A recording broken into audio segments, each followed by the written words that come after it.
Breaking news చూస్తున్నాం. ఒడిశాలోని బాలసోర్లో జరిగిన ఘోర రైలు ప్రమాదానికి గల కారణాలను గుర్తించామని రైల్వే మంత్రి అశ్విని వైష్ణవ్ తెలిపారు. ట్రాక్ పునరుద్ధరణ పనులతో పాటుగా సహాయక చర్యలను ఆయన స్వయంగా పరిశీలించారు.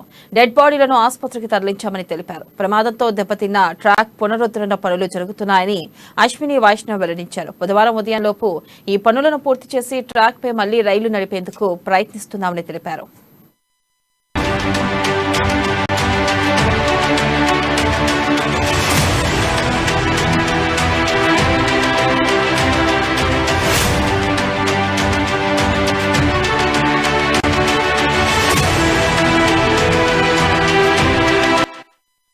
ఇక ఇప్పటి వరకు ఈ ఘోర రైలు ప్రమాదంలో 288 మంది దుర్మరణం చెందారు.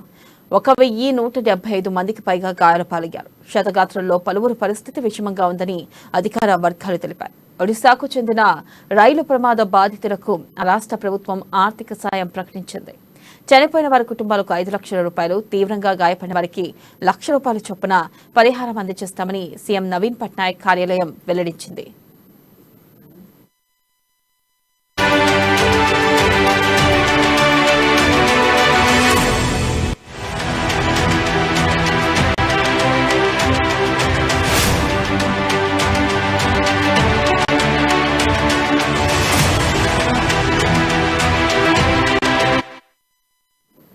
ఇక మరోవైపు సహాయక చర్యలు ముమ్మరంగా కొనసాగుతున్నాయి. సహాయక చర్యల్లో 3 ఎన్డీఆర్ఎఫ్ బృందాలు పాల్గొన్నాయి. ప్రమాదంలో గూడ్స్ బోగి ఎక్కిన కోరమంటల్ ఇంజన్ను భారీ క్రేన్ సాయంతో కిందికి దించారు. అందులో కూడా డెడ్ బాడీలు ఉన్నట్లుగా తెలుస్తుంది. గ్యాస్ కట్టర్లతో బోగీలను కత్తిరిస్తూ డెడ్ బాడీలను బయటకు తీస్తున్నారు. ఇప్పటివరకు 288 మంది చనిపోయినట్లుగా రైల్వే అధికారులు వెల్లడించారు. ఈ ఘోర రైలు ప్రమాదానికి సిగ్నల్ లోపమే కారణమని ప్రాథమిక దర్యాప్తులో తేలింది. కోరమండల్ ఎక్స్ప్రెస్ రైలు వెళ్లేందుకు ముందుగా సిగ్నల్ ఇచ్చి తర్వాత తీసేసినట్లు వెల్లడైంది.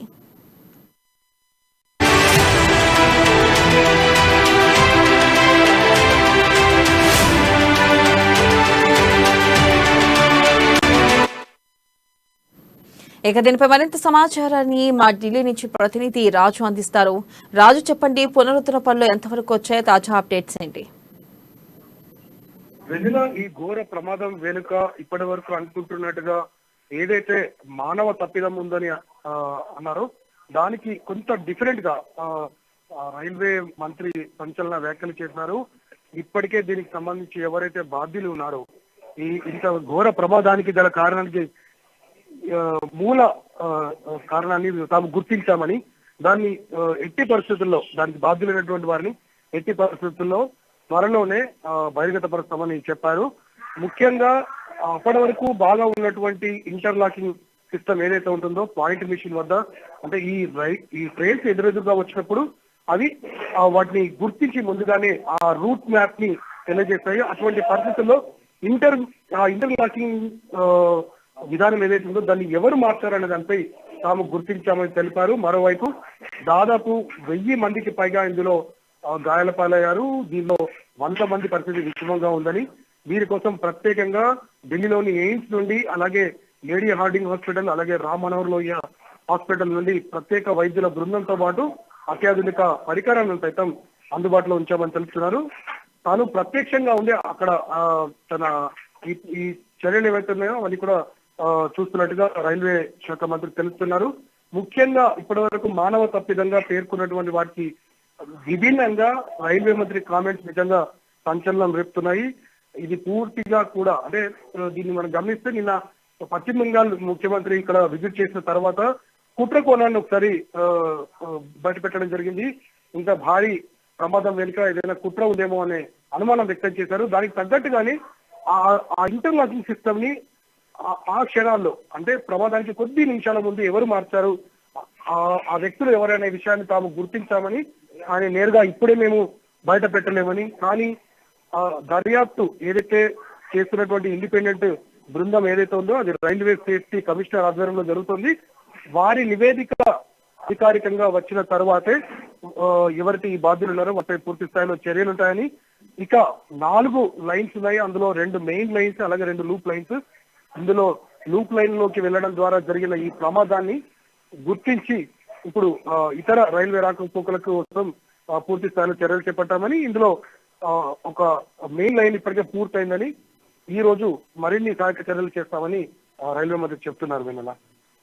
Right Raju, thank you.